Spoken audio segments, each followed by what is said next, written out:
Hey, Mr. Duck. What are you doing up here? Hi. What are you now? You know you're not supposed to be up here. What are you doing? Huh? You hanging out with the kitty cats? Or did you come up here to steal their food? Huh? Did you come up to steal the kitty cat's food? Y'all, that's not the sound or the light you want to see at 3 in the morning. This is our septic system. Now, my husband is getting ready to work on this to fix it, but that alarm tells us that the septic system is too full of water. Something's malfunctioned. So we'll see. We're on limited water usage today. Also, it's the next morning. It's a cool and foggy morning, but I wanted to bring you guys out here really quick and give you an update on our septic system. No alarms, no lights. My husband was able to fix it for us. Yay! So let me tell you what happened. I called the septic company, the same people that help us maintain this system. They come out every few years, pump it out, do a check, blah, blah, blah. And they gave me a price. Depending on what the actual issue was, $600 to $1,500 plus. That was on the low end, $600 to $1,500 low end for a repair. I told my husband that those figures and he flipped out. He was like, no way, that is going to be an absolute last ditch effort. So he came out here and did some troubleshooting himself. He checked the wiring that's in this box right here, making sure nothing had gotten in there, gotten corroded, anything like that. That was all good. Then he checked to see if the pump that's in the ground right here, it's down in here, right here, if that was running. And he was able to test that out. We have a switch over here. That was running and was the actual pump that's located right in here. That's an aerator pump. And the first thing that we realized, is that wasn't running. You hear the humming. We realized really quick that wasn't on. So once he figured what that was, he decided to go to the University of YouTube and look up some videos and learned how to take it apart and troubleshoot what was going on the inside. Well, come to find out, their life expectancy is only around 5 to 6 years. Ours is 9 to 10 years old. So we have doubled what the normal life expectancy is here. So we called around looking for parts. The funny thing is that the wholesale septic supply company is 6 miles down the road from us. It was super convenient. So he was able to go and buy a repair kit for, the repair kit and hose was somewhere around $78. And an hour later, we're up and running. So that is a savings of $600 to $1,400, whatever they would have charged us. So yeah, yay! I don't have a mechanical mind. I would have absolutely had to pay somebody to come out here and take care of that. But luckily for me, he does. And I guess that's what makes us a good team. So while we're out here, let's go have a greenhouse tour. How'd you get in here? How'd you get in here, Mr. Duck? Oh, it's going to be fun getting you out, isn't it?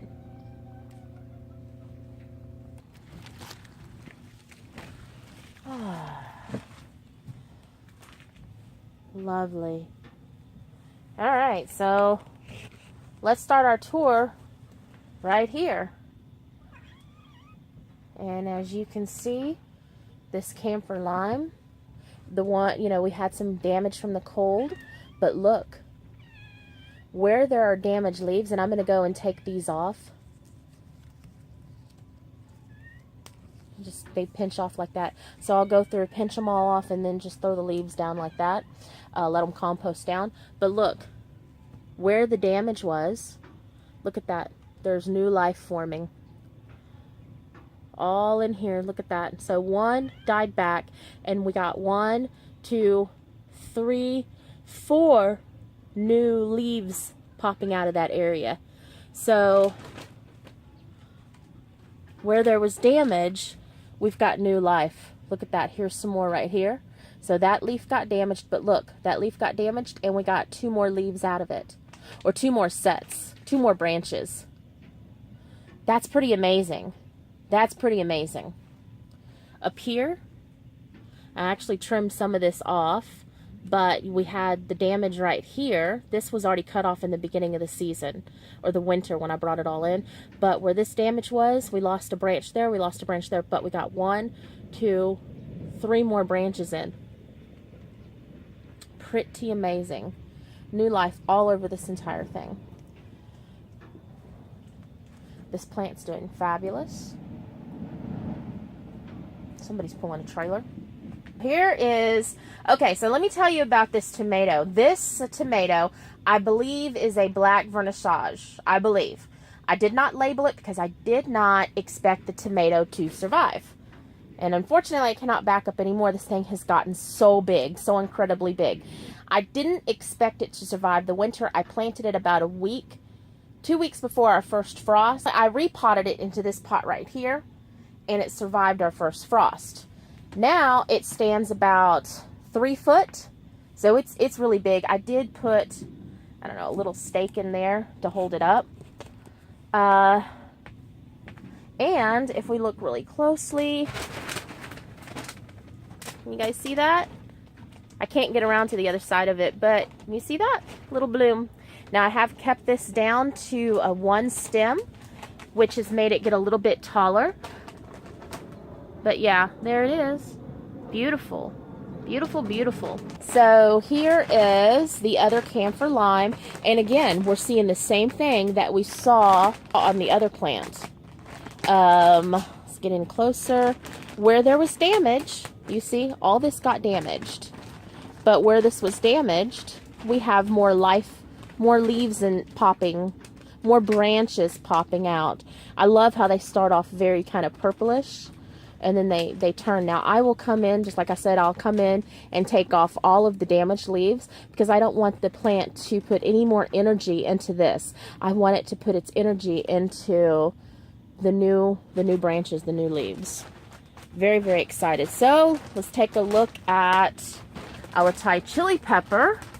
And this guy on its own is about 2 foot tall on its own here. And you know what I'm thinking? Thinking that I'm going to get it its very own container. And I think I'm just going to continue to raise this as a container plant and just bring it in every year and see what it does. I do plan on putting more Thai chili peppers into the garden this year. But if we look very closely, let's see. You see that right there? That's little bud blooms. I don't see any open yet. None open yet, but lots and lots of little buds here. So that is super, super exciting. We've got some right here. Oh, is that a pepper? Nope, that's not. It's not a pepper yet. So just any time now. Any time now. But yeah, I think I'm going to give it its own home, away from the camphor lime. I should be able to repot it. Hopefully I don't kill it. What do y'all think? Do you think I should repot it? Or do you think I'll cause it damage? I think if I don't replant it, that I might end up with issues later with it. Let me take a look here. I think I should be able to do it. Oh, hello. This is the newest plant I got. It's going to go into my herb garden, and this is a rue plant. I have more research to do on this, but growing up, my mom kept one of these for earaches. But I do understand that they are actually edible, but it's a bitter. And I believe I read someplace that it was actually mentioned in the Bible under another name, but it was the same plant. So like I said, I have a lot more research to do on this little guy, but I'm excited because it'll be medicinal, and hopefully lemongrass is ready to be transplanted. Yes, it is. Okay, on to our potatoes that I cut up the other day. Here they are. I'm just going to grab one. And you can see that surface is hardened over. That's actually ready to be planted. That's hardened over. It's not wet anymore like it was. Sorry, it's not wet anymore like it was. Yeah, this is ready to be planted. Yeah, you can see it's hardened over. You see all that starch from the potato? Can you see that? That's starch. That's potato starch. Yeah, they're fine. Okay, so I have not checked on these guys. They do look like they need to be watered. Just a little bit, just a little water. Now these were planted on the 17th. I really truly didn't expect to see anything today, but you know, it doesn't hurt to look. I am going to give it just a tiny bit of water just to top it off. Our peas that need to go into the garden. And I'm probably going to end up putting them in there. And I guess if they drown out where I'm putting them, they'll just, you know, that's just what it is.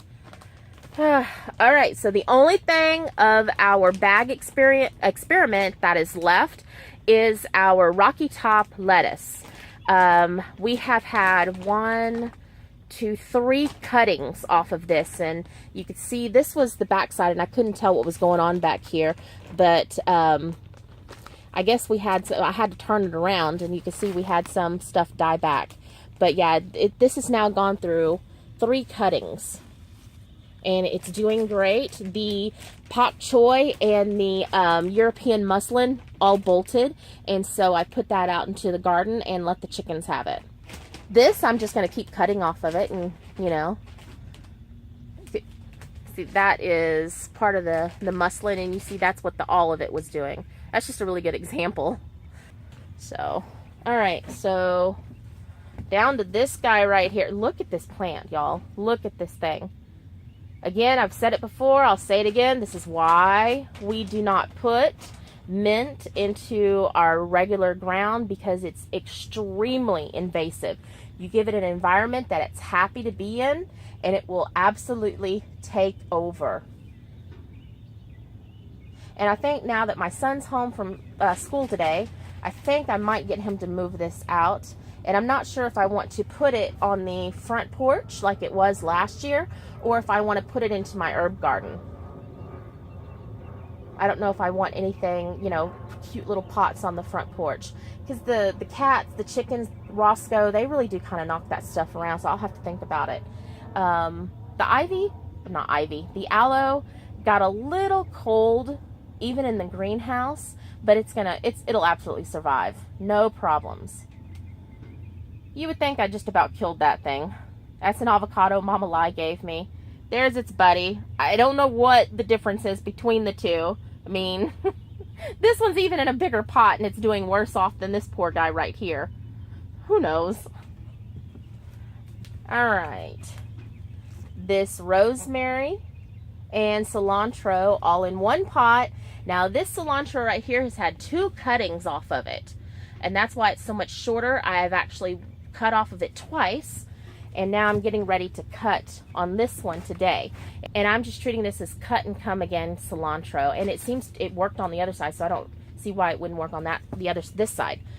But the rosemary plant is doing gorgeous, gorgeous, gorgeous. And again, that's going to have to go into a bigger pot. But it gives me a reason to buy really cool pots, right? Like this one right here. Look at this. Isn't that the cutest thing? Bought this at Tractor Supply last year on clearance for like 30% off, 50%. I don't know. It was something like that. So yeah, I just love it. It's so cute. And this is another mint plant. This is spearmint right here, I believe, and the other one over there is going to be peppermint, or that one is spearmint and this one is peppermint. If you know the difference, you can comment below. You can correct me. It's okay, because I truly, at this point, I don't know the difference. This one is my mom's favorite to eat. This one she's not so fond of. But I can't wait till this one takes over this entire pot too. And my birthday present from a few years ago that my husband thought I killed, well, I didn't, thank God. But it's a grapefruit plant, and I'm getting ready. As soon as it dries up a little bit more, it's going to go out into the where the citrus plants are. So is this guy over here. That is it of our greenhouse tour. Everything is doing so good in there. And it's just about time to start bringing a lot of the stuff out. I think we are actually past our last day of frost. Oh, Mr. Ducky got out. So we're past our last day of frost. However, I don't think the camphor limes, they just don't like cold temperatures at all. So I'm gonna keep them in a little bit longer. Plus they're extremely heavy. So, but the rest of the stuff, like the mint and stuff like that, I think I can bring that out without any damage to it. Our fig trees have not started to even bud out yet. And I trimmed them back last year, but it probably needs to be done again. So I'm going to work on some seeds today, and then I might run over to the fig trees across the yard and cut them back a little. So that's it of our video today. Thank you for watching, and if you like the video, please go ahead and hit the subscribe button, and don't forget to hit the little bell so that you get reminded every time I post a new video. And until we talk again, you guys be blessed. Bye now. That's what my hair looks like before I run a straight iron through it. I got a wild woman here today. It's all over the place. Looks better than a hat. Looks way better than a freaking hat. Summer's coming. I don't want my head to get burnt, so hats are coming again. He doesn't like the hats. What are you doing? Yeah, I know there's a cat on the roof. I know. He's up here rustling around. Look at him. Just up here rustling around. It's locked down. You can't get in. Roscoe.